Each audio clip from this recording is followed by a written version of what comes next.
പ്രിയപ്പെട്ട അച്ഛന്മാരെ, അമ്മമാരെ, നമുക്ക് എല്ലാവർക്കും നമ്മുടെ ആരോഗ്യം വളരെ പ്രധാനമാണ്, അല്ലേ? പ്രത്യേകിച്ച് നമ്മുടെ പ്രായം കൂടുമ്പോൾ ശരീരം ചില സൂചനകൾ നമുക്ക് തരാറുണ്ട്. ഇന്ന് നമ്മൾ സംസാരിക്കാൻ പോകുന്നത് വൃക്കകളെക്കുറിച്ചാണ്. വൃക്കകൾ നമ്മുടെ ശരീരത്തിലെ വളരെ പ്രധാനപ്പെട്ട ഒരു ഭാഗമാണ്. അവ നമ്മുടെ രക്തം ശുദ്ധീകരിക്കുകയും അനാവശ്യമായ കാര്യങ്ങൾ പുറന്തള്ളുകയും ചെയ്യുന്നു. പക്ഷേ വൃക്കകൾക്ക് എന്തെങ്കിലും പ്രശ്നം വന്നാൽ അത് നമ്മുടെ ശരീരം ചില ലക്ഷണങ്ങളിലൂടെ കാണിച്ചു തരും. ഈ ലക്ഷണങ്ങൾ നമ്മൾ ശ്രദ്ധിക്കേണ്ടത് വളരെ പ്രധാനമാണ്.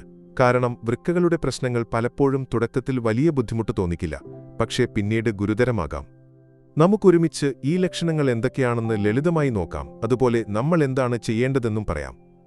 ആദ്യത്തെ കാര്യം, നിന്റെ മൂത്രത്തിന്റെ ശീലത്തിൽ മാറ്റം വരുന്നത്. അച്ഛന്മാരെ, അമ്മമാരെ, നിന്റെ മൂത്രം പോകുന്ന അളവോ എത്ര തവണ പോകുന്നുവെന്നോ മാറുന്നത് ശ്രദ്ധിച്ചിട്ടുണ്ടോ? ചിലപ്പോൾ മൂത്രം വളരെ കുറച്ചോ അല്ലെങ്കിൽ വളരെ കൂടുതലോ ആകാം. മൂത്രത്തിന്റെ നിറം കുറച്ച് ഇരുണ്ടതായോ അല്ലെങ്കിൽ മൂത്രമൊഴിക്കാൻ വലിയ തോന്നലുണ്ടെങ്കിലും ബാത്റൂമിൽ ചെന്നിട്ട് കഴിയാതെ വരുന്നുണ്ടോ? ഇതൊക്കെ വൃക്കകൾക്കെന്തോ പ്രശ്നമുണ്ടെന്ന് കാണിക്കുന്ന ഒരു സൂചനയാകാം.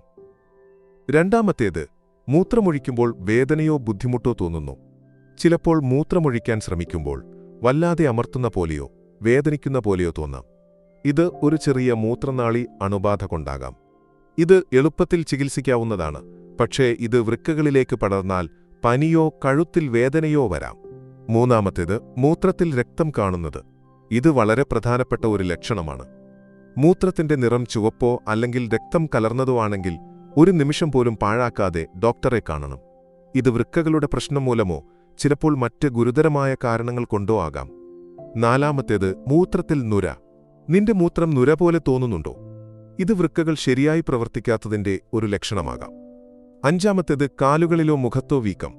വൃക്കകൾ ശരിയായി പ്രവർത്തിക്കാതെ വരുമ്പോൾ ശരീരത്തിൽ അനാവശ്യമായ വെള്ളവും മാലിന്യങ്ങളും കെട്ടിക്കിടക്കും.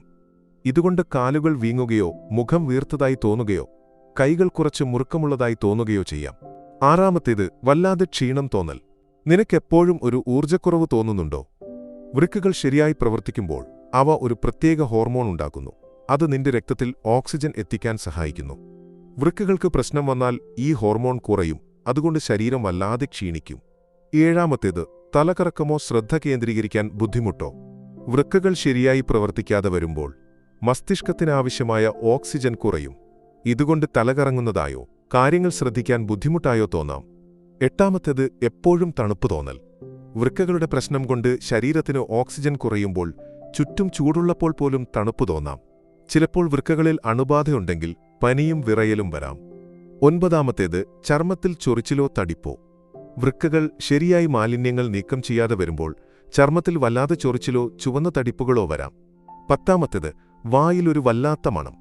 വൃക്കകൾക്ക് പ്രശ്നം വന്നാൽ രക്തത്തിൽ യൂറിയ എന്ന വസ്തു കൂടുതലാകും.